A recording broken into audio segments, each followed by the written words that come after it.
প্রথম ছবি ফ্লপ হলেও হিট এই উঠতি তারকারা। সবাইকে গল্পকথা ইউটিউব চ্যানেলে স্বাগত। বলিউড ও ক্রিকেটের অজানা সব সত্য নিউজ আপডেট পেতে সাবস্ক্রাইব লেখার উপর ও বেল বাটনে প্রেস করুন। পর্দায় এক ঝাঁক নয়া প্রতিভার দেখা মিলেছে গত বছর। তাদের মধ্যে কারো ছবি চলেছে, কারো চলেনি। তবে প্রথম ছবি নিরিখে ভবিষ্যৎ বিচার হয় না। তেমন হলে আর সুপারস্টার হওয়া হতো না সালমান শাহরুখদের। এবছরও তেমনই ঘটেছে। প্রথম ছবি মুখ থুবড়ে পড়লেও সমালোচকদের প্রশংসা কুড়িয়েছেন অনেকে। বেশ কিছু কাজও বাগিয়ে ফেলেছেন তারা। তেমনই কয়েকজন তারকাকে নিয়ে আমাদের আজকের এই আয়োজন। উৎকর্ষ শর্মা। বাবা অনিল শর্মা ডার্কসাইটে পরিচালক। গাদারের মতো ছবি তৈরি করেছেন। এই বছর জিনিয়াস ছবির মাধ্যমে আত্মপ্রকাশ করেন উৎকর্ষ। প্রথম ছবিতে নওয়াজুদ্দিন সিদ্দিকীর মতো পোড় খাওয়া অভিনেতার সঙ্গে কাজের সুযোগ পেয়েছেন। তার অভিনয়ে প্রশংসিত হয়েছে। ঈশিতা চৌহান। জিনিয়াস ছবিতে উৎকর্ষ শর্মার নায়িকা ছিলেন ঈশিতা। কম বয়স থেকে বলিউডে কাজ করেছেন তিনি। হিমেশ রেশামিয়ার তেরা সুরুর ছবিতে শিশুশিল্পী ছিলেন। রাধিকা মদন। বলিউড নিয়ে বিশেষ মোহ ছিল না রাধিকার, তাই ধীরে ধীরে এগিয়েছেন। একসময় বিভিন্ন জায়গায় ঘুরে নাচের শো ও করতেন।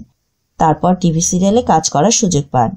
আর এবছর বলিউডে পা রাখেন বিশাল ভরদ্বাজের পাটখা ছবিতে অভিনয় করে। ছবি ফ্লপ হলেও তার অভিনয় মন কেড়েছে সমালোচকদের। আয়ুষ শর্মা। বাবা রাজনীতিক। অল্প বয়সে সালমান খানের বোনকে বিয়ে করেছেন। এক সন্তানের বাবাও। তারপরে বলিউডে পা রেখেছেন আয়ুষ শর্মা। সালমানের প্রযোজনায় তৈরি লভযাত্রী ছবির নায়ক ছিলেন তিনি। ছবি তেমন চলেনি, তবে তাকে পছন্দ হয়েছে দর্শকের। ওয়ারিনা হোসেন। জন্ম আফগানিস্তানে। বলিউডের প্রতি ঝোঁক সেই ছোট থেকেই ছিল। সালমান খানের প্রযোজনায় তৈরি লভযাত্রী ছবির মাধ্যমে এবছর আত্মপ্রকাশ করেছেন। ছবি ফ্লপ হলেও তার ঝকঝকে উপস্থিতি মন কেড়েছে দর্শকদের। ভালো নাচতেও পারেন ওয়ারিনা। সম্প্রতি বাদশার একটি গানে দেখা গিয়েছে তাকে। রোহন মেহরা। অভিনেতা বিনোদ মেহরার ছেলে। বাজার ছবিতে অভিনয় করে এবছর বলিউডে পা রেখেছেন। ছবিতে সাইফ আলী খানের সঙ্গে পাল্লা দিয়ে অভিনয় করেছেন তিনি। মৌনী রায়।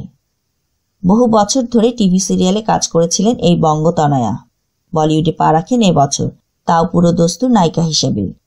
অক্ষয় কুমারের বিপরীতে গোল্ড ছবিতে তার অভিনয় পছন্দ হয়েছে সকলের।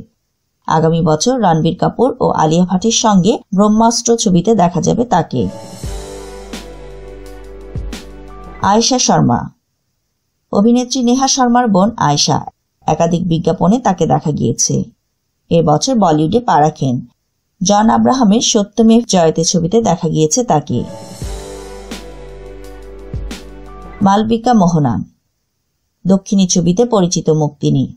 বলিউডে পদার্পণ এবছর, তাও আবার মজিদ মজিদির বিয়ন্ড দ্য ক্লাউডসের মাধ্যমে। শহীদ কাপুরের ভাই ঈশান খট্টরের আত্মপ্রকাশও এই ছবির মাধ্যমে। সানি কৌশল। অভিনেতা ভিকি কৌশলের ভাই এই সানি। অক্ষয় কুমারের গোল্ড ছবিতে তার অভিনয় মন কেড়েছে দর্শকদের। সো ভিউয়ার্স, এদের মধ্যে কার অভিনয় আপনাদের বেশি ভালো লেগেছে তা জানিয়ে দিন আমাদের কমেন্ট বক্সে। আর ভিডিওটিতে লাইক ও শেয়ার দিয়ে আমাদের সাথেই থাকুন। ধন্যবাদ।